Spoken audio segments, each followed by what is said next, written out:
How's it going, everybody? My name's Amit. I'm the executive chef at Calcutta Cricket Club, and today we've got this amazing Valentine's Day meal kit ready for you guys. Everything's super simple. We've done a lot of the work for you, so all you gotta really worry about is loving each other, I suppose. So I guess we'll just start off with our what we have in each bag. So today we have a 3-courser. Our salad course is a non-panzanella salad. The idea of this actually came from one of our amazing owners, Shovik, who threw the idea out a couple of weeks ago about having a non-style panzanella salad. And for those of you who do not know what panzanella is, it's essentially a crouton salad. We're kind of using that premise, mixing it with a cucumber, which is essentially just cut up cucumbers, tomatoes, onions, and lots of fresh herbs. What I would start with doing is tempering the buttermilk paneer. So essentially this is paneer that's been whipped up with buttermilk, tempered mustard oil, and lots of salt and pepper, and also some gunpowder spice. So it's fairly rich, lots of pepperiness to it, and it's a good base for our salad. All right, so the first thing we're gonna do is start to get our croutons soaking.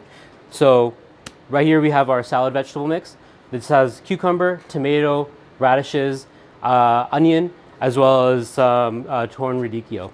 So we'll just start off by putting it inside the bowl.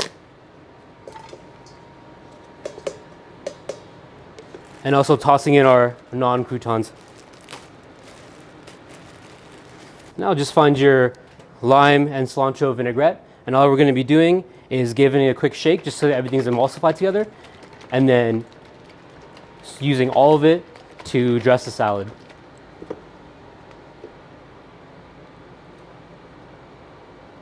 And using a spoon, just give it a quick toss and make sure everything is nice and incorporated together.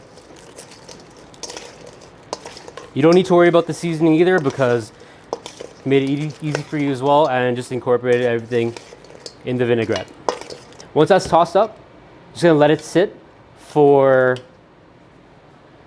10 minutes just to let all the croutons soak up the vinaigrette.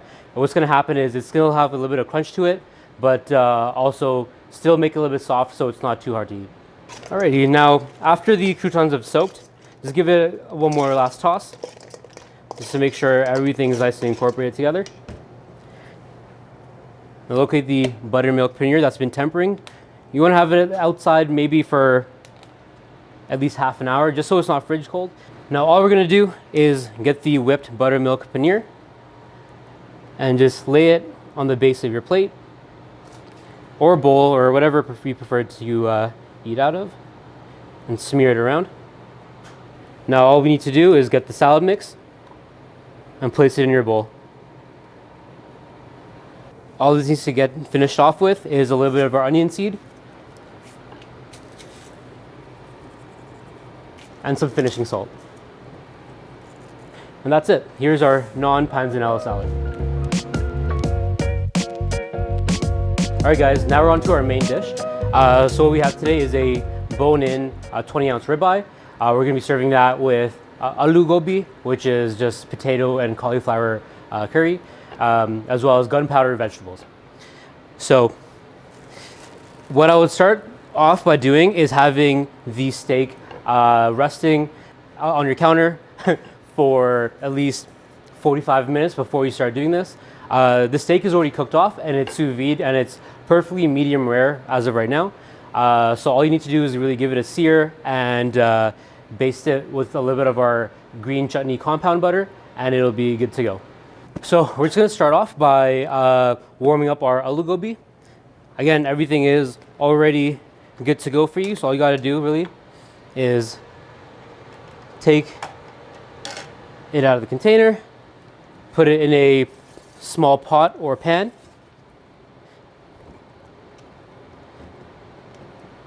and just warm it all the way through.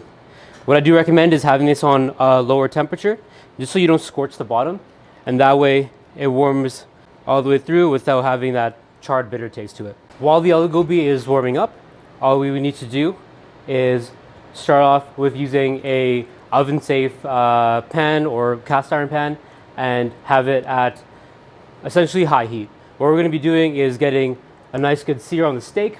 Again, that's already cooked at medium rare, and get some char on our gunpowder broccolini. So with the ribeye, we'll just take it out of the vacuum sealed bag and just dry it out on a little bit of paper towel, and just give it a quick pat on the top to make sure that you have all that excess moisture off.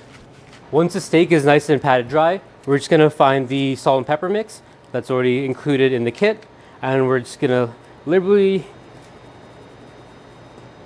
season the outside of the steak and give it a nice pat down as well to make sure it all sticks. Flip it over and do the same thing on the other side. If you have any excess on the bottom of your plate, just make sure you're getting all the edges, make sure you're evenly coating everything. You'll know your pan is hot once it starts smoking.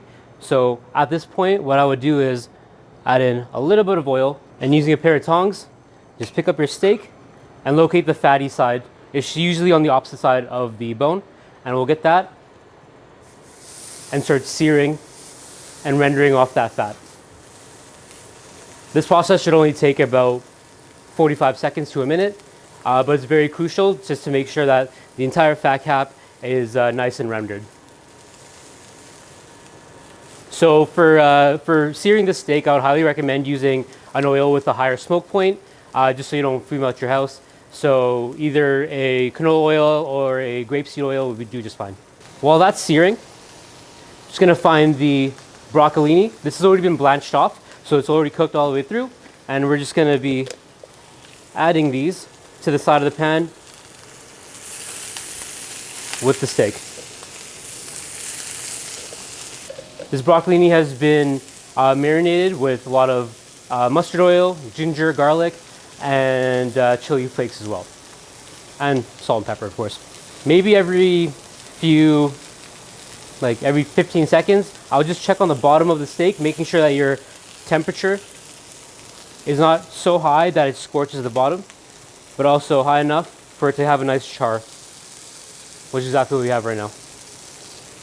And at this point, pick the steak up and flip it over. Again, keeping in mind, you don't want to leave it on for too long. This steak is already sous vide, nice and medium rare, and leaving it on for too long will potentially overcook it. After you have the steak flipped over for the first time, I would just find the green chutney compound butter and get about half. What we start doing right now is drop it in the pan and start tossing it on top of the seared steak.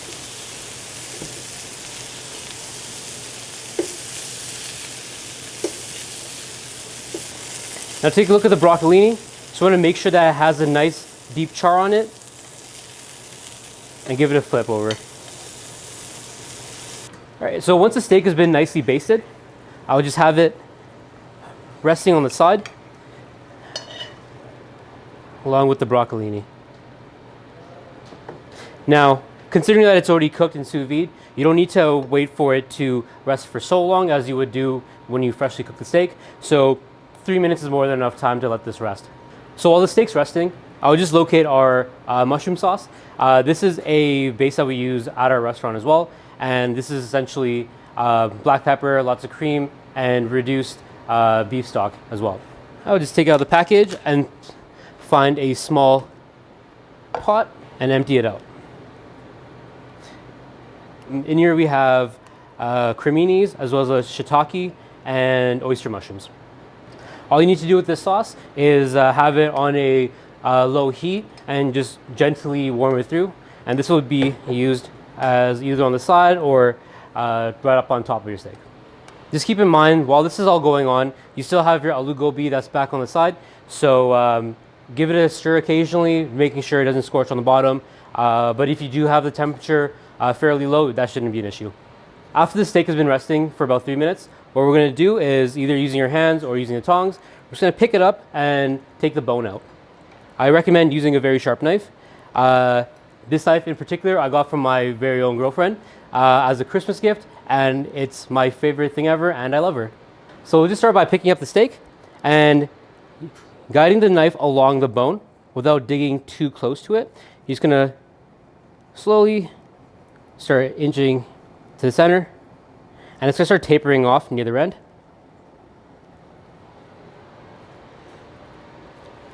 And that is it. Just take the bone off. What we'll do, we'll put it back in the pan.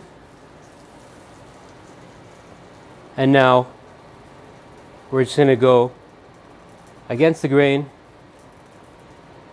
and slice into the steak. While you're doing this, you want to try to keep it as close together as possible. So what we can do is, using the flat side of the knife, just pick it all up and drop it back into the pan. We're also going to be adding the broccolini that we have charred off back into the same pan as well. At this point, the pan should be off. What we're going to be doing is getting the whole pan and setting it into the oven for about 2.5 to 3 minutes. What we're going to be doing before that, though, is getting the rest of our compound butter and dropping the knobs, scattering it on top of the steak just so it gets into those cuts and flavors every slice. And now we'll just set it in the oven. Like I said, this process should only take about like 2.5 minutes, and we have our oven set at around 350 degrees. At this point, our butter should be nice and melted on top, and again, checking the inside, making sure that you're not overcooking the steak. One last time, you are receiving it medium rare. If you did want to take it any further than that, at this point would probably be the time to leave it in the oven. Don't necessarily recommend that, but you could if you like to.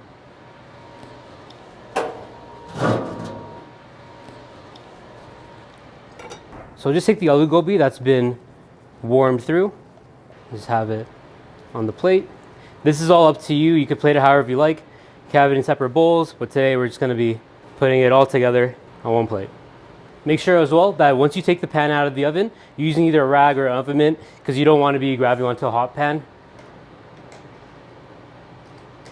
So we'll start with the broccolini and then just finishing it with steak. And you can throw the bone on there too if you like. Just to finish off the broccolini, what we're going to be doing is locating the gunpowder spice. There should be a little bit of lime in there as well. So we'll pick it out, squeeze the lime up on top, and finishing it with our gunpowder spice. This is essentially just ground up toasted lentils, sunum chilies, and sesame seeds. Now, just to finish it, we have our Kerala black pepper mushroom sauce. You can either have it on the side or just drape it all over the top. Again, doesn't need to be too fancy. Just lay it all over. All you gotta do now is finish it with a little bit of finishing salt and some pig cilantro that you have for you as well. And there we go. This is our main dish for Valentine's Day. By this point, you guys are ready for dessert. This one's very, very easy. It is a espresso chocolate mousse with the Ovaltine crackers and macerated berries. So what we're gonna start doing, you already have some berries in a container. Simply put it in a small mixing bowl and then add all of our vanilla sugar. Gonna sprinkle it all over, and using a spoon, just gonna gently toss it just to get all of the berries evenly coated with that sugar. It's gonna look like a lot, but what's happening right now is that the berries are being macerated by the sugar. So what we're gonna do is leave this in the fridge for about 10-15 minutes, and all the juices from the berries are gonna be pulled out and create this amazing sweet syrup for this dessert. All right, guys, so we're working back on the dessert. The berries have been macerating for about 15 minutes at this point. All of the sugar has pulled out the moisture from the berries, and now it's created this amazing syrup. All we have to do with this is get your container of mint.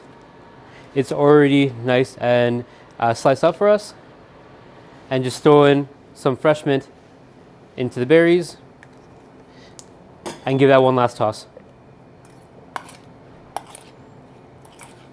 And at this point is when we start plating. So getting the macerated berries, just lay them down in the middle of the bowl, making sure to pick up all that syrup while you're doing it.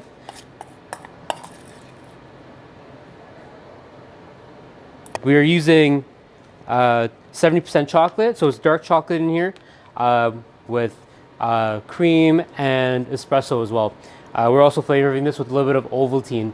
Now, Ovaltine is a very popular malted barley drink mix that you have in a lot of Indian households, and this is very nostalgic for a lot of children growing up in those homes. So all you're gonna do is get the mousse and just lay it around top of the berries, and we're just gonna finish it off with a little bit of these Ovaltine cracker crumbs. Last thing we need to do with this is just a pinch of that finishing salt that we've had from before. And that's everything. This is our Ovaltine chocolate mousse and macerated berries. Here we have our morning after pancakes. Super simple. For those of you who have had our brunch in the past, this might be very familiar to you guys. For those of you who don't know, these are our Ovaltine chai pancakes. Big hit. We had to bring it back. It's, again, very nostalgic for our guests, so we decided to bring it to your guys' home as well. So we have all the pancake mix ready to go. So we're just gonna start off with the dry mix in a bowl. The wet mix, I'm just gonna give it a quick shake just to make sure everything's nicely incorporated together. All that's in here are eggs, cream, and milk. All right, I'm gonna pour it in, and then using a whisk, and we'll whisk it all together. And making the pancake batter is as simple as that. Now, in a pan, we're just gonna have it warming up on medium-low heat. We don't wanna have it too hot, or else the pancakes will scorch. And having it at a lower temperature, make sure it's nice and cooked evenly, but also has a nice even crust on it as well.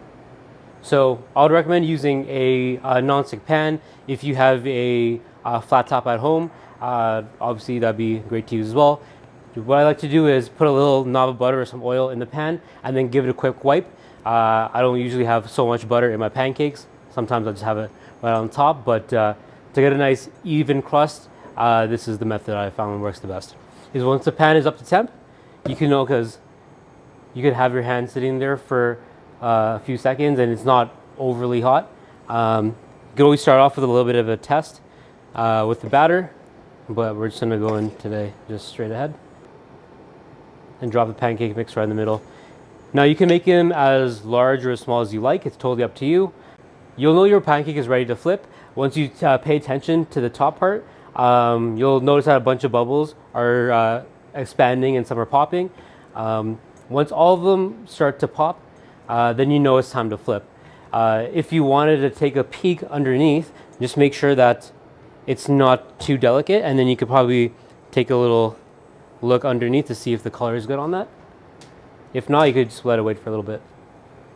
So when all the bubbles on top start to pop, now's a good time to gently slide your spatula underneath your pancake and just give it a quick flip. We're just going to be making 2 pancakes for today. With the amount of mix that we have available, you can make a lot more. Ones that are making these size, you can probably get around 10 out of there. Or you can just make one giant one.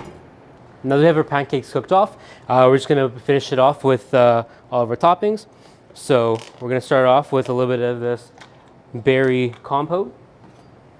In this we have some blueberries, blackberries, strawberry, and raspberries. Put a nice amount on top. We're gonna have a dollop of our saffron steeped chantilly, which is just a fancy word for whipped cream. And finally, some of our Bengali spiced granola. So this is a combination of oats, pecans, pistachio, and has a lot of cinnamon, clove, and cardamom notes. And we're just gonna drop some maple syrup just to finish it off. Amazing. And that is it. Here's our chai spice pancakes with berry compo and saffron chantilly.